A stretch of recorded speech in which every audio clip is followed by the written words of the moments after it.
Shalom, shalom, shalom. Bonjour, bonjour, bonsoir. Que Dieu vous bénisse.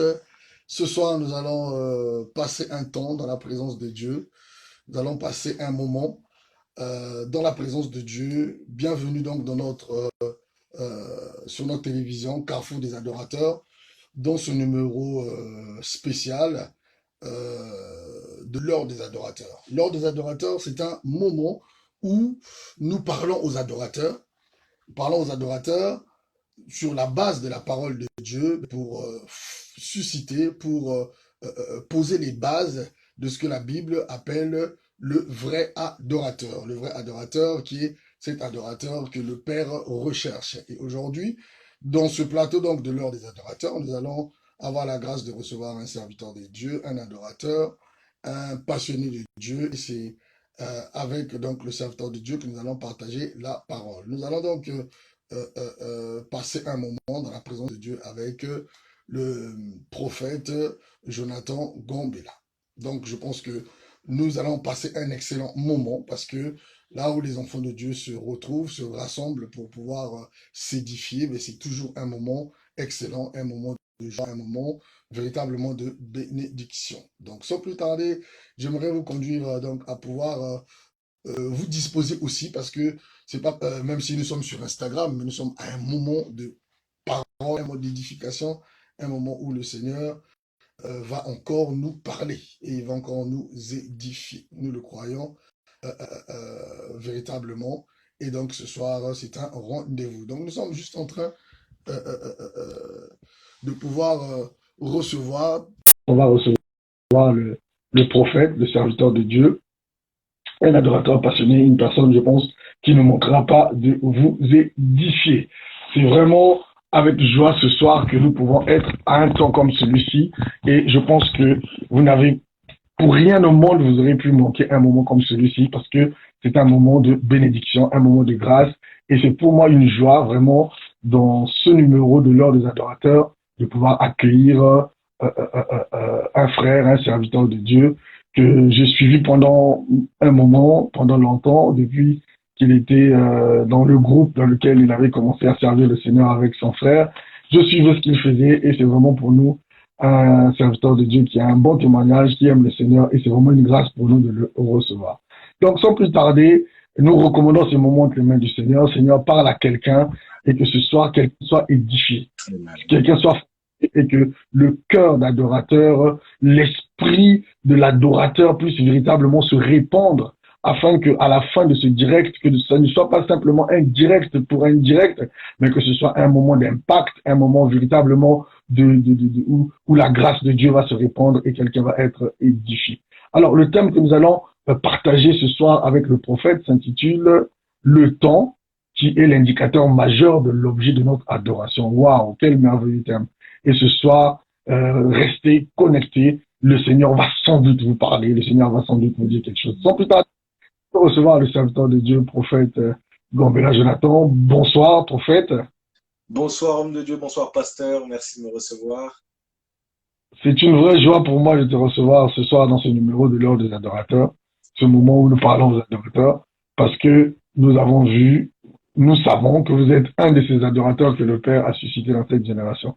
Et ce soir, vraiment, que nous allons vraiment en profiter. En tout cas, je vous donne la parole pour que vous puissiez vous présenter et nous conduire selon que le Seigneur vous a mis à cœur. Que Dieu vous bénisse. Ok.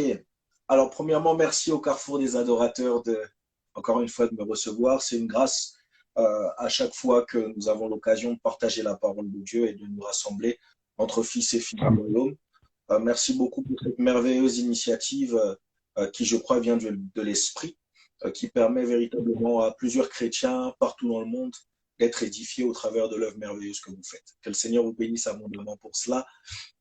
Amen. Bénisse également votre épouse et puis toute la famille. Je veux saluer toutes les personnes qui sont connectées avec nous ce soir. Si vous êtes là, tu peux simplement dire je suis là et puis manifester ta présence parce que ce soir nous n'avons pas beaucoup de temps, mais je crois que avec le temps que nous avons, le Seigneur aura assez la capacité de déployer tout ce qu'il a prévu pour nous. Alors si tu es là, indique simplement ta présence par un geste de main ou par un je suis là. Gloire à Jésus, c'est merveilleux. Gloire à Jésus. Ok, ok, ok, ok. Alors, pour ceux qui ne me connaissent pas, c'est vrai que le pasteur m'a présenté. Je suis le prophète Jonathan Christopher Gombella, prophète de ministère. Je suis chantre, je suis mari et père de 2 enfants. Je sers Dieu à la mission évangélique Grâce Abondante auprès de mon autorité spirituelle, l'apôtre Godé Yugula, que je salue. Donc, faire dans mon office de prophète à cette mission. J'ai encore plusieurs autres casquettes, mais là, il n'est pas question de parler de Jonathan, mais de Jésus. Alléluia. Amen. Alors, Amen. il nous a été inspiré par l'Esprit qui a jugé bon de nous inspirer un merveilleux thème qui s'intitule Le temps, indicateur majeur de l'objet de notre adoration.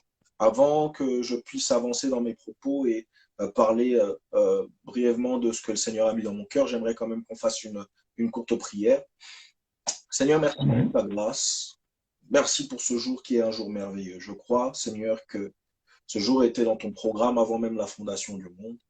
Seigneur, je prie afin que les desseins pour lesquels tu as programmé, Seigneur, cette réunion arrive à réalisation au nom de Jésus. Je veux prier, Seigneur, afin qu'une personne qui m'écoute ce soir reçoive la vie qui est attachée à ta parole. La Bible dit que ta parole est esprit et vie. Laisse que cette substance de vie atteigne chaque personne dans sa maison respective au nom de Jésus. Seigneur, laisse que une nouvelle révélation nous soit donnée, qu'un coin de voile soit ôté, afin que nous soyons en mesure de pouvoir comprendre l'essence même de ce que tu as à nous dire ce soir en termes de pensée.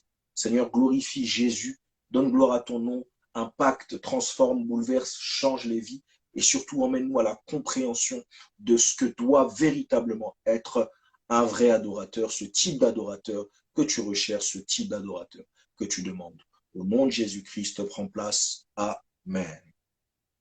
Amen. Alors, prophète, alors que tu rentres dans le vif du sujet, j'ai une première question à te poser, Ok. puisque tout le monde dit, prend la casquette du vrai adorateur. Je suis vrai adorateur, adorateur, adorateur. Mais qu'est-ce qu'on appelle en fait un vrai adorateur? Selon, quelle est la définition que tu pourrais donner à ce mot adorateur en entrée de matière de ton intervention?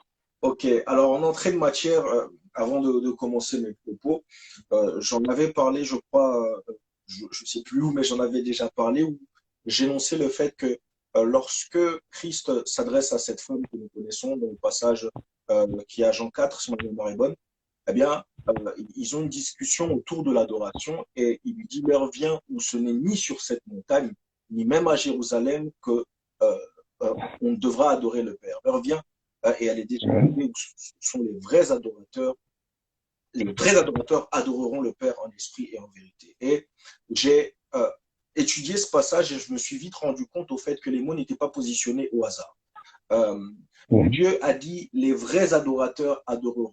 Ce qui m'a emmené à comprendre très rapidement que eh bien, l'adoration n'avait rien à voir avec un lieu. L'adoration n'avait rien à voir avec une activité dans un lieu. L'adoration n'avait rien à voir avec une activité simplement. L'adoration, ça avait tout à voir avec une certaine forme d'identité, avec une personne. Amen. Sinon, Dieu aurait dit l'adoration sera produite par les vrais adorateurs. Mais il a bien dit les adorateurs adoreront. La personne est plus une notion. Donc, au fait, ce que je veux exprimer derrière, c'est que lorsqu'on parle d'adoration, l'adorateur, c'est quelqu'un qui l'est non pas au travers des actions qu'il pose, mais au niveau de son identité, au niveau de ce qu'il est, au niveau de ce qu'il représente, au niveau de l'essence même de sa personne. Et là, on va comprendre un certain nombre de choses quand je vais maintenant aller dans les profondeurs de ce que le Seigneur a mis dans mon cœur ici. Mais c'est vraiment quelqu'un qui adore le Seigneur, comme on l'a vu dans les Écritures, en esprit et en vérité, dans une disposition, pas une action, une disposition. Une disposition qui produira ensuite, bien évidemment, à fortiori, des actions. Mais ce qu'il faut comprendre, c'est que lorsqu'on parle de l'adoration, on ne parle pas d'une action présentement, mais on parle d'une disposition. Si je peux être un peu bref. Ok, super. Alors, je vous laisse continuer. Au fur et à mesure que j'aurai des questions, je vous les poserai au fil de l'eau. Okay. Je vous laisse continuer le thème qui a été choisi. Très, très bien. Alors, j'aimerais juste qu'on puisse aller lire 2 portions des Écritures. Je vais simplement vous donner les références et vous pourrez lire lors de vos méditations. La première, c'est 2 passages que nous connaissons très, très bien. La première se trouve dans le psaume, le chapitre 62, le verset 9. Psaume, dans les psaumes, le chapitre 62, verset 9. La deuxième référence, il s'agit de Matthieu, le chapitre 22, du verset 37 au verset 39. Je lis au nom de Jésus, psaume 62, verset 9. En tout temps, peuple,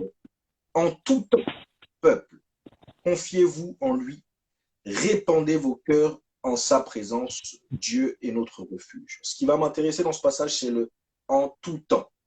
Je vais dans Matthieu chapitre 22, du verset 37 au verset 39. La Bible dit ceci. Jésus lui répondit, tu aimeras le Seigneur, ton Dieu, de tout ton cœur, de toute ton âme et de toute ta pensée. C'est le premier, le plus grand commandement, et voici le second qui lui est semblable, tu aimeras ton prochain comme toi-même. Seigneur, ta parole est bonne, nous la recevons pleine de grâce. Au nom de Jésus. Amen. Donc, le thème qui nous a été donné par l'Esprit, c'est effectivement le temps, indicateur majeur de l'objet de mon adoration. Lorsque je parle du temps, je suis précis, je parle du chronos, parce que comme nous le savons, voilà, il y a le chronos et le kairos, on n'est pas en train d'enseigner sur le temps, mais j'aimerais simplement que nous puissions comprendre ce que nous disons ce soir. Le temps, de manière générale, eh bien, c'est la plateforme qui rythme l'activité vitale de l'homme. C'est la plateforme qui rythme la vie de l'homme. Tout ce que l'homme fait, il le fait dans les limites que lui donne le temps. Il le fait dans le cadre que lui présente le temps. Toutes les actions que l'homme est emmené à poser, il est libre de les poser dans les limites que lui fixe le temps. Donc ici sur la terre, l'homme, lorsqu'il travaille, lorsqu'il marche, lorsqu'il planifie, lorsqu'il programme, lorsqu'il projette, il le fait selon le temps qui lui est imparti sur la terre. Je pense que tout le monde sera d'accord avec moi sur cette question. Et lorsqu'on parle de l'homme, lorsqu'on parle du naturel, il ne faut pas non plus oublier le surnaturel ou le monde spirituel, parce que, a fortiori, le monde spirituel est aussi impacté par le temps, par le chronos. J'ai un souvenir, lorsqu'il a été question que le diable soit précipité sur la terre, il y a une parole qui va dire « Malheur à la terre, car le diable a été envoyé vers elle, animé d'une grande colère, sachant qu'il a peu de temps. » Le diable est conscient, eh bien, qu'il est dans le cadre de son opération sur la terre, son opération est limitée, elle est cadrée par le temps. Et donc, il en a conscience. Voilà pourquoi il maximise les efforts pour pouvoir envoûter un maximum de personnes, pour pouvoir gagner un maximum de personnes, ou plutôt perdre un maximum de personnes dans le cadre de ses actions. Et je parle du diable, mais je parle aussi de Dieu. Lorsqu'il va s'adresser aux humains, il va leur faire cette interpellation en leur disant « Rachetez le temps, car les jours sont mauvais. » Quelqu'un même dans la Bible va nous dire, il va exprimer une prière, il va dire « Apprends-moi à compter mes jours, parce que le temps qui nous est imparti, eh bien, c'est la limite que le Seigneur nous donne, dans laquelle nous devons travailler, maximiser les actions pour que le nom du Seigneur soit répandu sur la terre, connu par un maximum de personnes, pour qu'un maximum de personnes embrassent la foi, qu'un maximum de personnes embrassent le salut, qu'un maximum de personnes soient préparées pour l'enlèvement. Alléluia. Et donc, lorsqu'on est conscient de cette réalité, on est également conscient du fait que lorsqu'on parle d'adoration, le facteur temps va être une question qui va être très importante. Alors déjà, le pasteur Constant, vous m'avez demandé tout à l'heure qu'est-ce que c'est qu'un vrai adorateur. J'aimerais donner une réponse assez rapide concernant l'adoration, ce que c'est l'adoration. J'aimerais repositionner notre manière de penser, parce que souvent, on a tendance à penser au fait que l'adoration, eh bien, c'est la musique douce qu'on fait à l'église. Quand on dit, voilà, maintenant, nous allons adorer le Seigneur. Jésus-Christ est pardon. Vous voulez nous dire que quelqu'un qui n'est pas un chanteur, une personne qui n'est pas un musicien, peut être un vrai adorateur? Ah ben tout à fait. Parce que vous allez vous rendre compte que la première fois où on a parlé de l'adoration dans la Bible, ça n'avait rien à voir avec un concert. Amen. La personne même qui était au cœur même de cette scène-là où on était en train de nous parler de ça, eh ben, n'était pas en train de jouer de la musique. Et je pense même qu'il ne souriait même pas. C'est très difficile en train de traverser. Vous comprenez ça? Alors, lorsque maintenant on essaye de chercher des définitions, on prend le dictionnaire, on prend certaines connaissances, on va vite se rendre compte au fait que l'adoration, comme j'ai eu à le dire, eh bien, c'est l'expression d'un profond amour, d'un profond dévouement, d'une profonde dévotion, d'un profond honneur, d'un profond respect envers une puissance. Et c'est très important de noter cette définition et de la comprendre.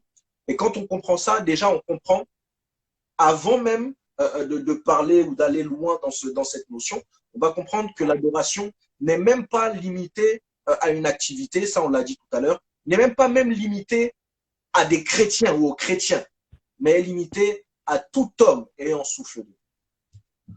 Tout homme qui a le souffle de vie est programmé, est configuré pour adorer. Comme je l'ai dit. Ah, donc, prophète, donc si je comprends bien ce que vous êtes en train de dire, ça veut dire qu'un païen peut adorer Dieu.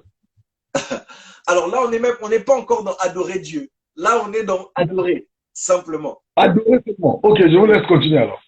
Là, on est dans adorer. Tout le monde est programmé lorsque tu arrives sur la surface de la terre. Si on s'inscrit dans cette logique-là qui nous fait comprendre que l'adoration, c'est l'amour profond qu'on exprime envers une puissance, eh bien, on comprend que même un chrétien ou un païen peut être capable d'aimer profondément une personne, d'honorer profondément une personne, de respecter profondément une personne, de se dévouer profondément à une personne. Vous comprenez ça? Et donc, quand on comprend ça, on comprend forcément que l'adoration n'est pas limitée aux chrétiens, ou l'adoration n'est même pas limitée aux actions que peuvent produire les chrétiens. Donc, la question ici qui va être emmenée à se poser, ça va être une question beaucoup plus profonde que cela. L'adoration, c'est pas une activité, c'est un style de vie. C'est une manière de vivre, une manière de se comporter, une manière de parler, une manière de marcher. Au fait, c'est une sensation que je ressens et qui vient en réponse à une joie profonde que j'exprime en face de l'objet de mon adoration. Dans l'adoration, il y a un sujet et il y a un objet. Je suis le sujet de l'adoration et j'exprime mon adoration vers un objet.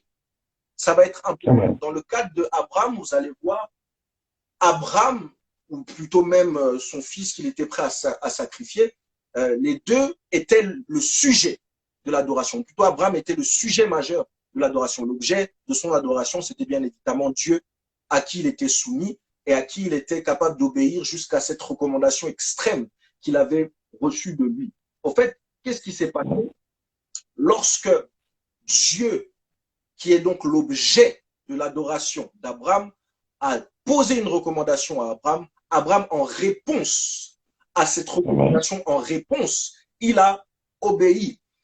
Il a manifesté au travers de cet acte d'obéissance un profond amour, un profond respect, une profonde dévotion en cette personne donc, qui représentait l'objet de son adoration, qui était donc Dieu. Donc, par rapport à tout ce qu'on a dit jusqu'au début, ici, on comprend que l'adoration, en fin de compte, ce n'est pas un choix, c'est une prédestination. L'adoration, ce n'est pas quelque chose que je choisis de faire ou que je ne choisis pas de faire. C'est quelque chose pour lequel je suis programmé, que je sois chrétien ou pas.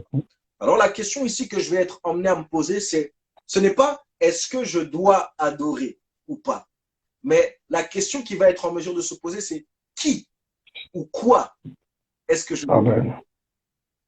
Amen. Ça va vraiment être ça. Ça veut dire un prophète, qu'on peut adorer, l'objet de notre adoration peut être différent de Dieu que nous prions, puisqu'il y a des gens, par exemple, qui vous disent qu'ils adorent une voiture, ils adorent le chocolat, ils adorent un téléphone. Ça veut dire que on peut avoir un objet d'adoration qui est différent du Dieu de la Bible ou de Jésus. C'est ça? Exactement.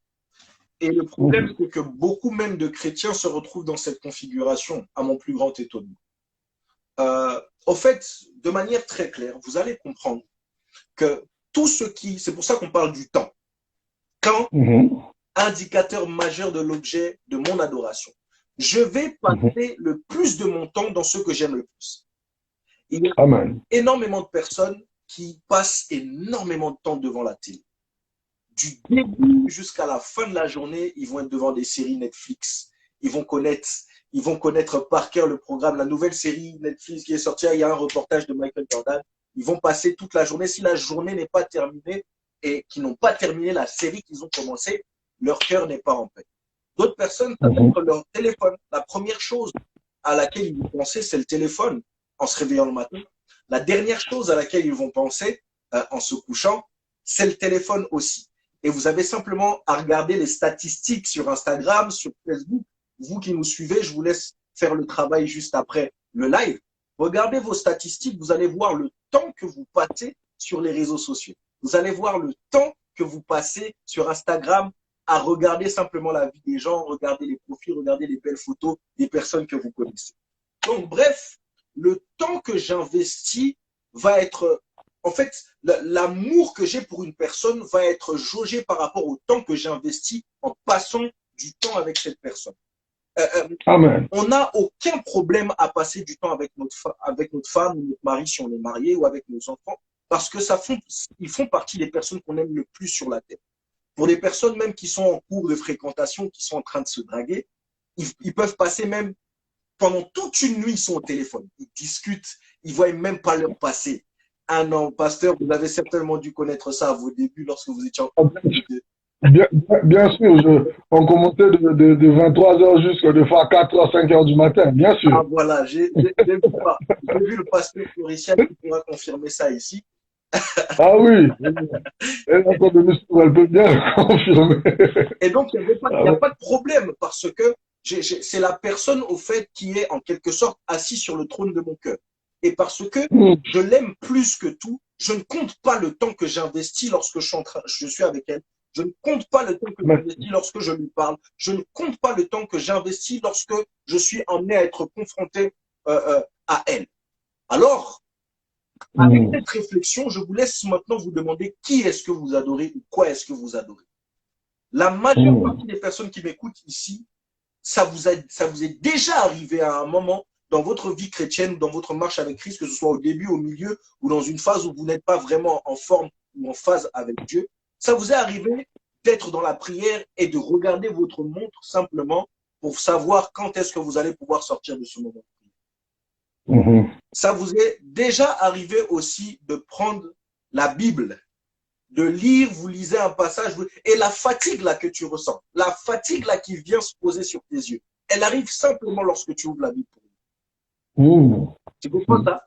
La fatigue là qui arrive lorsque tu sens vraiment que non, là tu peux plus, il faut simplement que tu ailles dormir. Elle arrive simplement lorsque tu te dis bon, je vais prier, je vais passer du temps avec le Seigneur.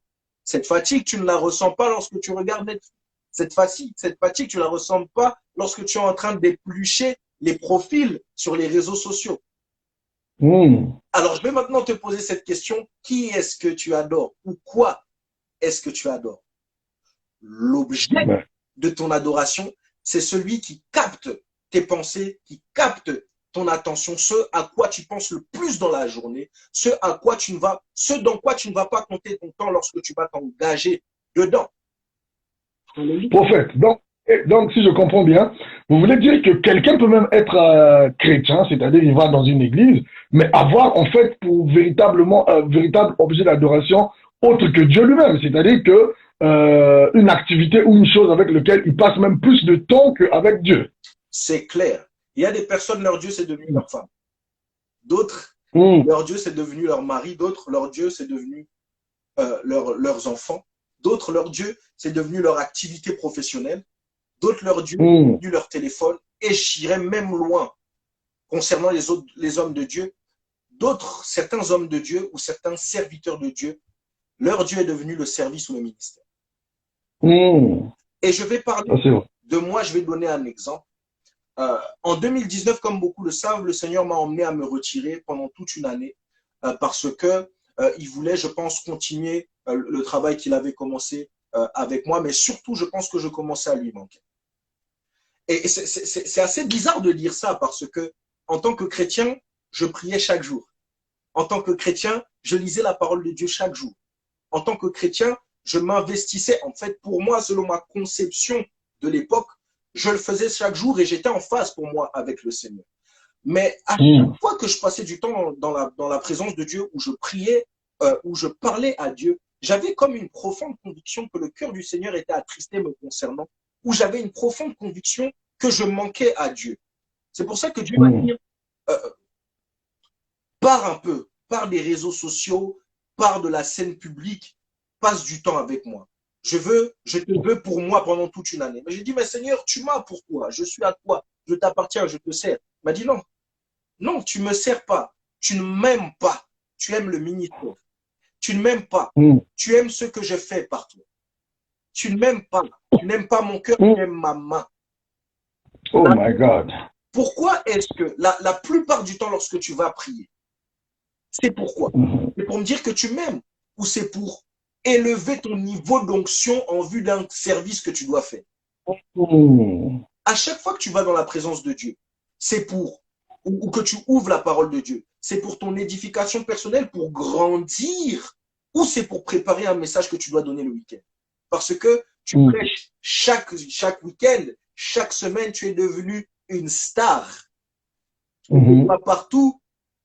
Quand il y a un programme ici, c'est toi. Quand il y a un programme ici, c'est toi. Quand il y a un programme ici, c'est toi. Quand est-ce que tu viens, tu es venu dans ma présence simplement pour me dire que tu m'aimes? Simplement Mm. passer un temps d'intimité avec moi. Alors à ce moment-là, Dieu m'a fait comprendre que je ne le servais plus, mais que je commençais à me servir de lui. Et ça a été quelque chose qui m'a profondément fait mal. Parce qu'il y a trois choses. Il y a le fait de servir Dieu, il y a le fait de se servir de Dieu, et il y a une dimension encore meilleure, c'est la dimension où Dieu se sert de toi. Parce que Amen. servir Amen. Dieu Amen. est différent que Dieu se serve de toi. Lorsque tu sers Dieu, tu peux servir Dieu en étant totalement à côté de sa volonté. Tu peux Mm. servir le Seigneur Amen. en faisant tout sauf ce qu'il a prévu pour toi. Exemple, un chantre simple qui a vraiment reçu cet appel qui est fort dans sa vie et pour qui Dieu n'a rien prévu d'autre, qui va s'efforcer à répondre à un appel qui n'est pas le sien, il va commencer à Mm. s'auto-proclamer prophète ou quoi que ce soit. Donc, ce Mm. qu'il va faire, il va certainement bénir des personnes. Dans ce qu'il va faire, il va certainement être un canal par lequel beaucoup de personnes vont connaître le Seigneur et beaucoup de personnes vont donner leur vie à Dieu. Mais il va Mhm. répondre à un appel que le Seigneur n'avait absolument pas attaché à sa destinée. Premièrement, il va s'attirer beaucoup de combats. Et deuxièmement, Mhm. qu'est-ce qu'il va faire? Il va manquer le but. Si vous vous souvenez, cher pasteur, manquer le but et Ouais. attacher, c'est la définition d'une racine hébreu qui traduit le mot péché. Alors, Péché, exactement. lorsque Exactement. maintenant on parle du péché, quelqu'un qui pêche consciencieusement ou du moins, c'est quelqu'un qui est automatiquement hors du royaume de Dieu ou du moins quelqu'un qui ne voit pas son nom inscrit dans le livre de vie. Alors lorsque tu pêches, c'est ça. En fait, ça m'a intrigué de savoir qu'on pouvait pêcher en servant Dieu. Lorsque Mhm. tu Mhm. pêches en servant Dieu, lorsque tu essayes de répondre à un appel qui n'est pas le tien, le jour où maintenant il va être question de rendre des comptes, alors que tu as Mhm. servi le Seigneur, alors que tu as chassé les démons, alors que tu as tu as rempli les salles, des milliers de personnes sont venues te voir prêcher, tu as même ressuscité les morts. Christ va te dire, Dieu va te dire, je ne t'ai jamais. C'est impressionnant quand même. Et beaucoup de Ouais. chrétiens. Prophète, vous abordez un point qui est capital, qui est important, et je vais rapidement ouvrir une brèche. Mais comment, qu'est-ce que vous pouvez dire à ces jeunes aujourd'hui, justement? Vous êtes un jeune, vous êtes pas aussi vieux que ça, et j'ai beaucoup aimé le fait que lorsque vous êtes présenté, tout de suite, vous avez fait allusion à l'homme de Dieu, à votre père spirituel auprès de qui vous servez le Seigneur.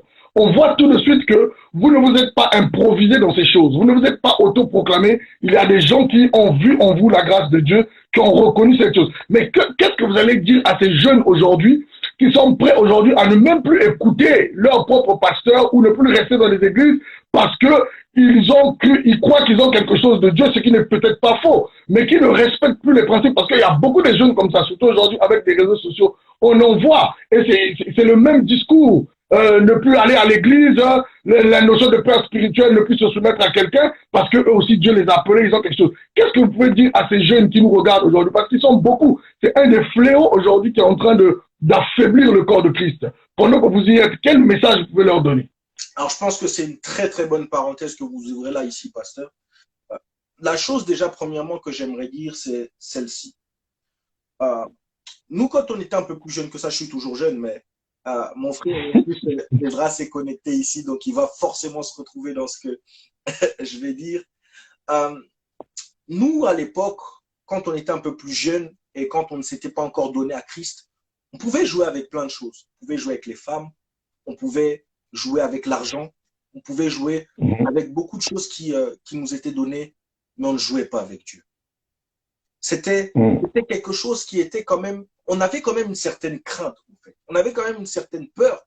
On se disait que il y a certaines limites qu'il ne faut pas franchir. Et je suis abasourdi de voir que aujourd'hui, des jeunes chrétiens, des jeunes même serviteurs de Dieu, se disant serviteurs de Dieu, se mettent à jouer avec Dieu. Quand je parle de ça, j'aimerais déjà faire allusion à cet esprit un peu de rébellion qui est vraiment en train de frapper la jeunesse chrétienne.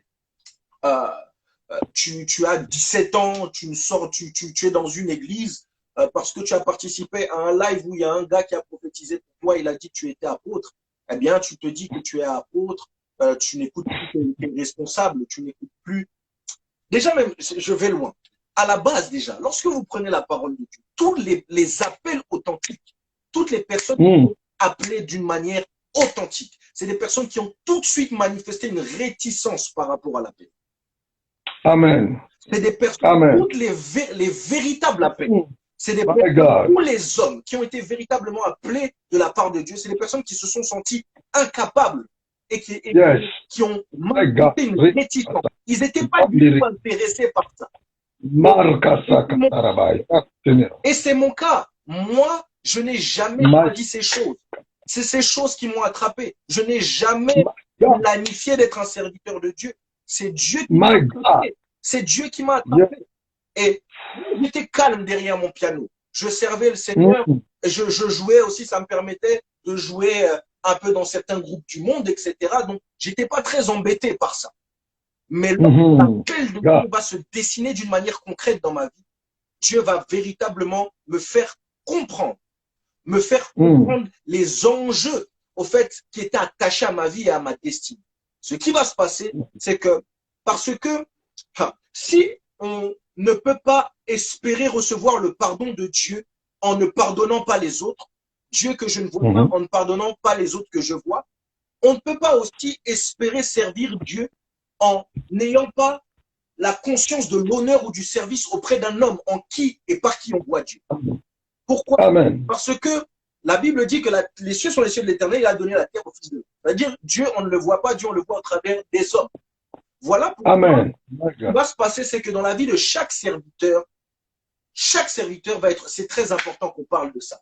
Chaque serviteur de Dieu qui a une grande destinée, pour qui le Seigneur a planifié beaucoup de choses, ou même de manière générale, chaque serviteur de Dieu, parce qu'on parle de la nouvelle naissance. Lorsque tu es né de nouveau, tu es bien né de quelqu'un. Il y a bien quelqu'un qui t'a mis au monde.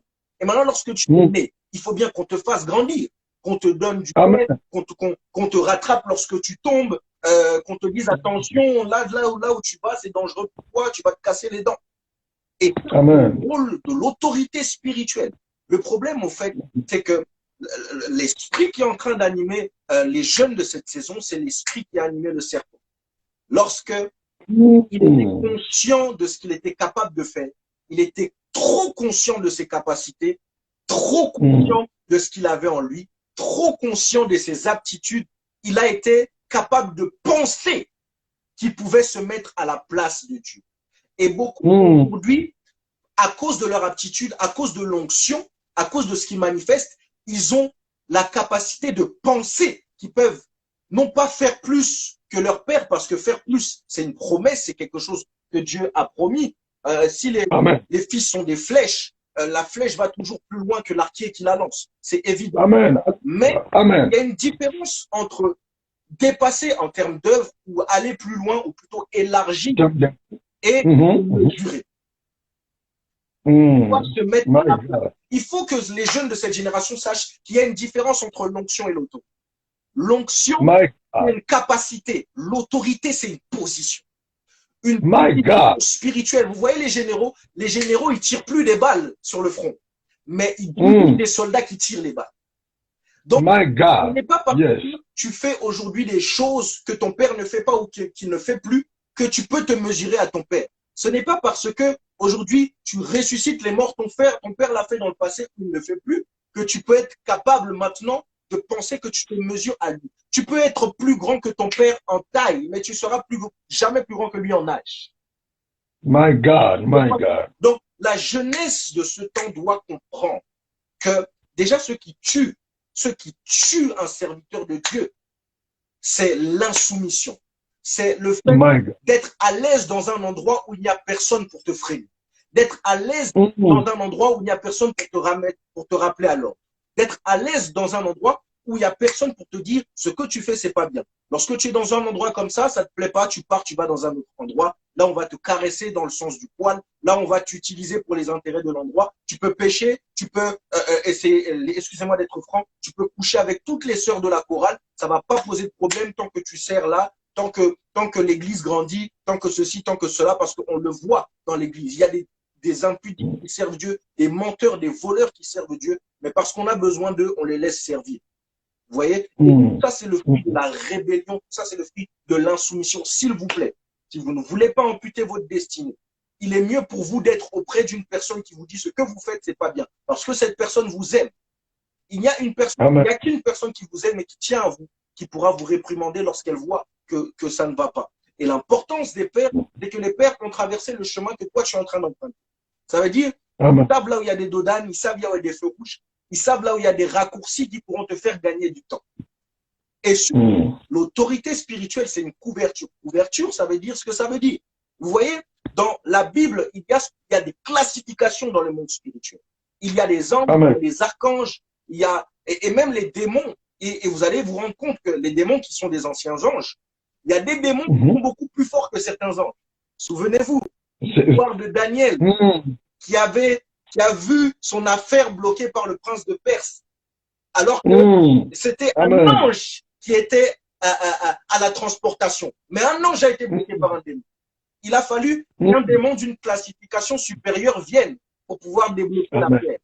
Vous comprenez? Dans le monde spirituel, il y a aussi des classifications. Ça veut dire que dans certains combats dans lesquels tu t'engages, moi par exemple en tant que jeune, il y a certains combats dans lesquels je m'engage où j'ai affaire à des démons qui sont plus forts que les anges qui sont avec moi. C'est à ce moment-là que je vais faire appel au Dieu de mon père. C'est en face du Jourdain que je vais faire appel au Dieu de mon père pour ouvrir le Jourdain. My God. Ne connaissent pas Élisée, les autorités connaissent Élie. Le monde spirituel ne connaît pas Élisée. Le monde spirituel connaît Élie. Le monde spirituel a une crainte envers Élie.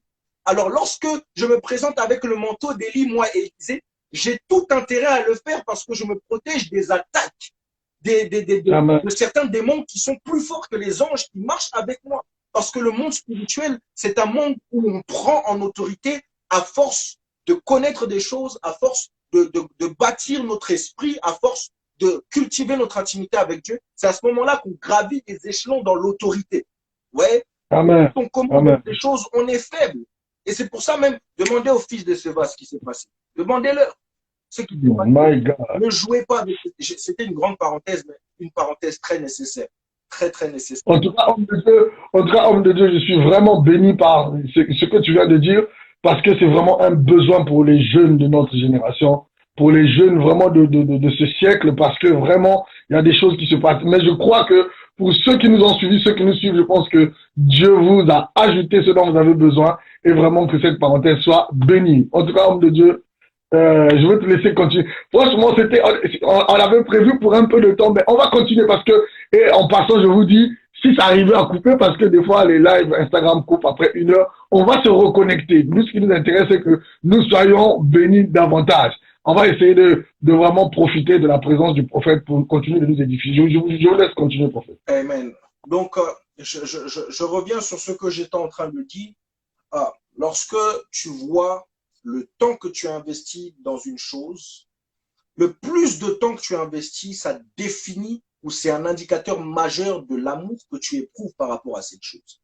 Si tu es plus à l'aise devant Netflix que dans la présence de Dieu, il n'y a même pas de calcul à faire. C'est Netflix que tu adores.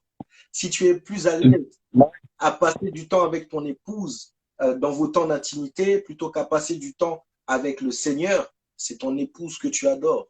Celui que tu adores est assis sur le trône de ton cœur, assis sur le trône de tes pensées. C'est lui qui capte toute ton attention. Et il y a des personnes même, à mon grand étonnement, et moi ça m'est déjà arrivé, c'est pour ça que j'en parle, je ne m'exclus pas, je suis pleinement dedans. Ça m'est déjà arrivé où tu es en train de prier, mais tu penses à tout sauf à ce que tu es en train de faire. Tu es en train de dormir, mais tu as simplement envie de... Il y a des fois où je me donnais bonne conscience et je me disais, bon, avant de dormir, il faut que je prie. Et quand je me réveille, il faut que je prie. Avant de dormir, pour dire merci à Dieu par rapport au fait qu'il m'a gardé la nuit. Et lorsque je me réveille, pour dire merci à Dieu, quand je dors, dire merci à Dieu parce qu'il m'a gardé la journée. Quand je me réveille, dire merci à Dieu parce qu'il m'a gardé la nuit et lui remettre toute la journée. Et pour qu'il soit le premier et le dernier de ma journée à chaque fois. Mais en fait, c'est quelque chose que je faisais, c'est simplement, je me mentais au fait à moi-même. Voilà, je me mentais à moi-même parce que à l'époque, je me souviens, la première chose à laquelle je pensais, c'est aller sur mon téléphone. Au fait, voir les notifications, voir qui m'a envoyé un message sur WhatsApp, voir qui est-ce qui a liké ma photo sur Instagram, et ceci, cela. J'étais au fait tellement pressé d'aller sur mon téléphone que je faisais une prière rapide. Et quand je faisais la prière, je pensais déjà au fait de prendre mon téléphone. Autant que dès que je dis Amen, ma main est déjà sur le téléphone. Et là, maintenant, quand il est question de regarder le téléphone, je ne regarde plus le temps. Je ne pense pas à quand est-ce que je dois m'arrêter ou quand est-ce que je dois aller évacuer à d'autres occupations. Donc ça, c'est quelque chose qui m'a beaucoup pompé. Et il a fallu maintenant que je mette en place des choses dont j'aimerais maintenant vous parler parce que c'est super important, frères et sœurs. Vous savez, Amen. En général, il y a toujours une cause et une conséquence. Il y a une cause et il y a une conséquence. La conséquence, on ne la combat pas, mais on combat la cause. My God, amen. On ne combat pas la conséquence, on combat quoi? On combat la cause. Alors, la conséquence du fait que j'avais des difficultés à être à l'aise, à parler longtemps avec Dieu, la cause, c'était mon amour profond pour mon téléphone. Voilà pourquoi, qu'est-ce que j'ai fait? Eh bien, j'ai commencé au fait à me poser des limites. Moi, ici, si vous regardez mes statistiques, je ne passe pas plus d'une minute sur Instagram. Pourquoi? Parce que je me connecte, je publie, je me déconnecte. Amen. Le soir, je me reconnecte, je publie ou je regarde un peu les notifications, je réponds aux quelques messages que je vois et je me déconnecte. Ce qui fait que en temps de moyenne, je ferai une capture d'écran s'il y a certains qui ne me croient pas. J'ai 1 minute en temps de moyenne de connexion sur Instagram. Et tous ces temps que je perds, et si maintenant on regarde, chaque personne regarde maintenant. Avant ça, c'était peut-être 1 heure par jour. Avant ça, c'était 2 heures, 3 heures, 4 heures par jour. 4 heures sur les réseaux sociaux à regarder la vie des gens. 4 heures. Et si je te dis, viens maintenant, passe une veillée, 4 heures à prier, est-ce que tu auras le même enthousiasme ou le même aise à faire ça? Est-ce que tu seras aussi à l'aise à prier pendant 4 heures qu'à perdre ton temps sur les réseaux sociaux? La discipline doit être imposée dans cette affaire d'adoration. Il y a une discipline déjà que nous devons imposer. Dans mon amour pour mon épouse, je dois me discipliner. Mon épouse sait qu'elle passe après Dieu. Je fais tout pour ne pas faire en sorte que mon Dieu devienne son rival. Je prends son aide, je m'occupe d'elle, je la fais sortir quand il faut. Quand, par exemple, je vois que ces temps-ci, je suis trop passé en prière, je vais vraiment faire des actions, on va sortir, on va aller pendant plusieurs jours dans un bon endroit où on sera que tous les deux, on va passer du temps ensemble. Mais dans mon amour pour elle, il y a des limites. Pareil, dans l'amour que j'éprouve pour mes enfants, des personnes que j'aime le plus au monde, il y a aussi des limites. Parce que la première personne, celui que je dois aimer plus que tout, c'est Dieu. Alors, si je ne me discipline pas, je risque très rapidement soit d'asseoir quelqu'un d'autre sur le trône de mon cœur, quelqu'un d'autre de lui sur le trône de mon cœur, soit moi-même de m'y asseoir. Parce qu'il y a certaines personnes qui s'adorent elles-mêmes. Prophète, pendant que vous êtes en train de parler, justement, il y a ce passage qui me montre dans mon esprit. Là où il y a ton cœur, c'est là où il y a ton trésor. Ça veut dire que si ton trésor, justement, c'est le Seigneur, alors ton cœur sera avec le Seigneur. Si ton trésor, c'est autre chose, par exemple, comme dans votre cas, c'était le téléphone ou d'autres choses, ça peut être l'argent, le travail, ainsi de suite, la famille, même les personnes, alors notre cœur sera beaucoup plus attaché à ces personnes-là. Et donc, on passera plus du temps avec ces personnes que on passerait du temps avec le Seigneur. Et d'où justement, je comprends encore davantage votre thème qui nous dit que le temps, c'est un vrai indicateur véritablement de l'objet de l'adoration. Je vois maintenant en fait la puissante pensée que vous êtes en train de partager. Mais continuez, nous sommes vraiment édifiés. Que Dieu vous bénisse en tout cas. Amen, amen. Exactement. Donc, on y est. Alors, l'élément avec lequel j'aimerais vous laisser et conclure mes propos, c'est vraiment la discipline.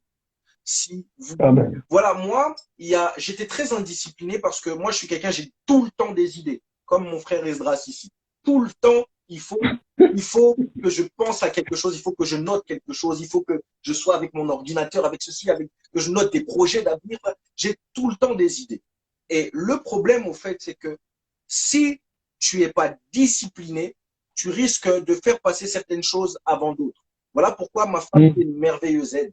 M'a aidé, elle m'a dit, écoute, tu ne pourras pas t'en sortir si tu n'es pas discipliné. Alors, il faut que dans ta journée, dans ta semaine, tu te fasses un planning. Tu sais que Amen. de telle heure à telle heure, tu vas être sur ton téléphone, de telle minute à telle minute, tu vas être sur ton téléphone pour pouvoir faire tes publications. Tu sais que de telle heure à telle heure, tu dois prier, lire la parole de Dieu, 2 heures dans la journée. De telle heure à telle heure, tu dois faire du sport. De telle heure à telle heure, tu dois peut-être travailler sur tes projets d'avenir ou méditer la parole. De telle heure à telle heure, tu dois passer du temps avec ta femme et tes enfants. De telle heure à telle heure, tu dois prendre du temps pour toi-même, regarder un sketch, t'aérer l'esprit. Et de telle heure à telle heure, tu dois dormir, te reposer. Si tu ne te disciplines pas, il y a certaines choses que tu vas faire passer avant d'autres et tu vas faire des choses en freestyle, tuer certaines choses pour en privilégier d'autres. Alors, lorsque tu vas organiser, discipliner, tu verras même que tu arriveras à satisfaire tous les aspects et tu permettras à Dieu de garder la place qu'il a sur ton cœur. Donc, Amen. Parce que déjà, cette affaire de téléphone, je ne sais pas pourquoi je reviens dessus. Vraiment, c'est le Seigneur qui vous conduit. Parce que l'affaire du téléphone, moi, souvent même à l'église, je le dis. Je dis, mais aujourd'hui, beaucoup de personnes cherchent des démons qui vont venir avec une grosse tête ou je ne sais pas avec quoi. Non. Aujourd'hui, les liens sont en train de se faire. Les cœurs des gens sont en train d'être pris par leur propre téléphone. C'est-à-dire que la chose qui te lie, qui t'éloigne de Dieu, n'est pas loin de toi. C'est à côté de toi. C'est les réseaux sociaux, c'est le téléphone. Même dans les couples, des fois, vous voyez des personnes qui dorment. La dernière personne avec laquelle ils parlent avant son sommeil, c'est son téléphone, ou les personnes qui sont à distance, et celui qui est à côté. Non, elle, il se réveille le matin, la première personne avec laquelle il parle, c'est celui qui est sur le réseau social, mais c'est complètement inconcevable. Exactement. C'est complètement inconcevable. Ouais, ça, exactement. Moi, je l'ai vu quand tu perds le téléphone. L'état dans lequel tu es. Maintenant, perds ta Bible là où il y a des toiles d'araignée, là où il y a de la poussière, là, que tu n'ouvres jamais, si ce n'est que le dimanche. Et là encore, comme on est confiné, je ne sais pas s'il y a des personnes qui ouvrent leur Bible. Vous voyez ça? Permanemment, tu vas t'en fiche d'une manière complète. Tu vas te dire, bon, c'est pas grave, de manière, j'ai la Bible sur mon téléphone, tiens. Quand tu vas regarder la Bible sur ton téléphone, tu vas voir une notification apparaître, tu vas cliquer, et même la Bible, là, tu vas même oublier ça. Donc, ça va t'emmener à comprendre qui est-ce que tu adores. Donc, vraiment, ce que j'aimerais nous laisser, le temps là qui nous est donné, le temps qui nous est donné est un indicateur majeur qui nous permet de savoir qui est-ce qu'on adore. Alors, disciplinez-vous, les amis, disciplinez-vous. Comme quelqu'un l'a dit ici, je vous recommande dans vos temps de méditation de garder la Bible papier. Ça vous permet de vous éviter d'avoir des distractions ou quoi qu'est-ce, de vous discipliner dans votre manière, dans votre fréquentation des réseaux sociaux. Ce que vous voyez, ça ne vous édifie pas allez, je vais être bref, dans 80% des cas, ça ne vous édifie pas. Les réseaux sociaux, c'est comme l'argent. C'est un bon serviteur, mais un très mauvais maître. Amen. My God. Un bon serviteur, mais un très mauvais maître. Si vous les utilisez correctement, vous pourrez créer un impact significatif dans les vies. Les âmes pourront être gagnées, sauvées. Mais si vous vous laissez dominer par les réseaux sociaux, vous allez vous risquer de servir les réseaux sociaux, d'être bloqué par les réseaux sociaux, de vous mettre à adorer les réseaux sociaux. Et là, c'est un grand piège. S'il vous plaît, les amis, disciplinez-vous, donnez le temps que Dieu doit avoir Et surtout, ayez cette disposition. Parce que même quand on dit prier sans cesse, Jésus, parfois, il parlait avec des gens, il ne priait pas. Donc, quand on parlait de la prière, là, ce n'était pas une action. Encore une fois, c'était une disposition. Une connexion constante avec le ciel. Une disposition constante à être en capacité d'écouter Dieu. Vous savez, il y a certaines personnes qui te disent, moi, prophète, je reçois beaucoup de messages. Prophète, comment je fais pour écouter Dieu? Comment je fais pour entendre la voix de Dieu? Comment je fais pour savoir si ça c'est ma voix, si ça c'est pas ma, si ça c'est la voix du diable, si ça c'est la voix de Dieu? Lorsqu'une voix m'est familière, je ne l'oublie pas. Pasteur Constant, votre voix m'est familière parce qu'on a eu à parler plusieurs voix ensemble. Elle est enregistrée dans mon esprit. Vous pouvez, dans la rue, je suis retourné, vous m'appelez. Prophète, je vais savoir que c'est vous, surtout vous avez un timbre très marqué. Ouais. Mais maintenant, un inconnu que j'ai croisé qui m'a demandé l'heure, je lui ai donné l'heure. Si quelque temps après, il m'appelle, je ne saurais pas. Pourquoi? Parce que sa voix ne m'est pas familière. C'est la même chose. Lorsqu'on prend du temps à discuter avec lui, sa voix devient familière à notre esprit. Elle devient un registre. Et on est capable au fait de faire le distinguo entre la sienne, entre notre voix et entre la voix de Dieu. Mais tout cela, ça se passe dans l'intimité. Et pour qu'une intimité soit optimisée, il faut que tout ce qui entrave l'optimisation de cette intimité soit cassé et brisé. Notamment, pour la plupart des personnes qui nous suivent, c'est le téléphone. Sachez vous déconnecter. Et je vous donne une tactique, c'est ce que moi je fais. Une fois que je publie, je supprime les applications. Je supprime Facebook, je supprime Instagram. Ça fait que quand je vais avoir une pulsion qui va me prendre, je vais chercher les applications, elles ne sont pas là. Ouais. My God! Donc, hey, thank you, Lord. C'est une discipline que vous devez vous imposer pour vous permettre de garder Christ sur le trône de votre cœur. Voilà, je pense qu'on doit aller sur la fin. My God, quel puissant moment. Vraiment, prophète, impressionnant, mais vraiment, il y a beaucoup de choses que je suis en train de boire, mais en fait, en même temps, je me retrouve. En même temps, mes fils et mes filles qui sont connectés à l'église, ça me plaît tellement que ce soit un autre homme de Dieu qui en parle. My God, parce que quand moi j'en parle, souvent il m'a dit non, mais pasteur, c'est parce qu'il nous connaît. Non, aujourd'hui, c'est pas moi qui en ai parlé, c'est un autre serviteur de Dieu qu'on a parlé, mais vraiment un puissant moment. Et je suis marqué par le fait qu'on se rend compte qu'en fait, dans cette histoire d'adoration-là, ça commence déjà par la vie pratique.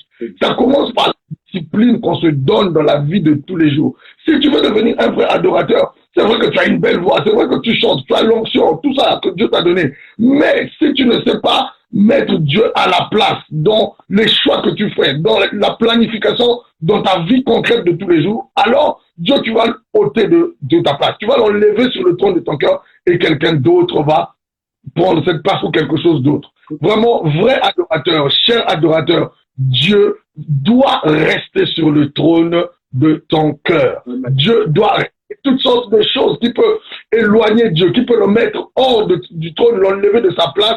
Mon frère et ma soeur, chacun de nous sait dans sa vie de quoi il s'agit. Les réseaux sociaux, le téléphone, encore l'homme de Dieu a beaucoup insisté dessus parce qu'aujourd'hui c'est un fléau. Aujourd'hui c'est quelque chose qui trouble, c'est quelque chose qui éloigne même de Dieu, qui crée même des séparations dans des couples aujourd'hui parce que tout le monde est accroché à son téléphone. C'est devenu comme un lien. Faisons attention à ces choses. En tout cas, le prophète l'a dit, discipline et encore discipline. Retiens ceci pour faire, si je peux me permettre de faire un résumé. Ce qui prend le plus ton temps, c'est ce qui est sur le trône de ton cœur. C'est-à-dire, c'est ce qui est l'objet de ton adoration. Voilà.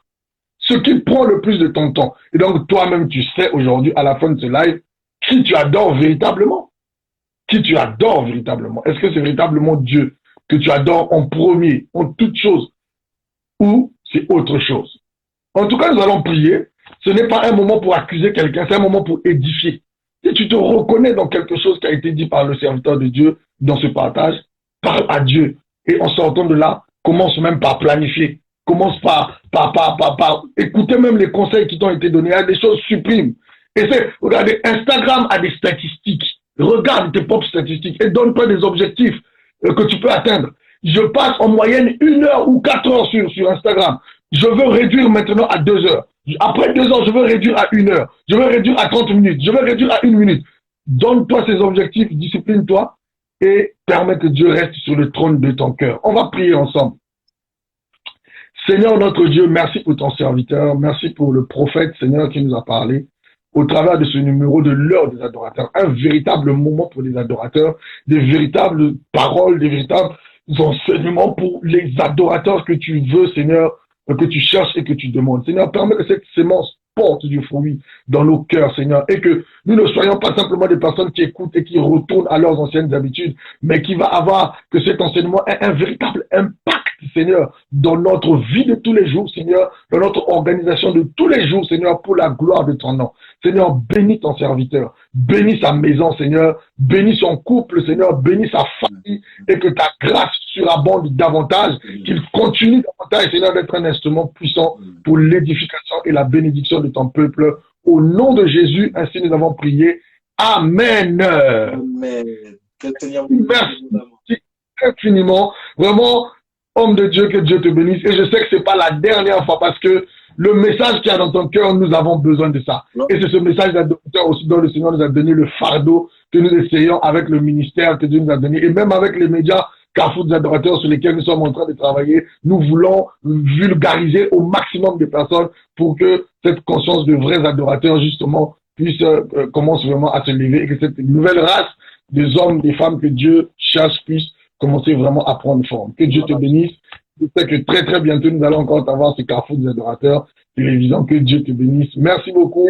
Vraiment pour vous pourrez nous suivre sur notre chaîne YouTube Carrefour des adorateurs où vous allez voir d'autres enseignements donnés par d'autres serviteurs de Dieu et tout ça aussi pour la bénédiction du plus grand nombre. Que Dieu vous bénisse encore.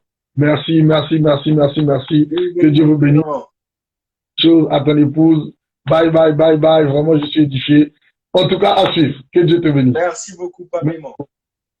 Allez, shalom, shalom, shalom. Shalom.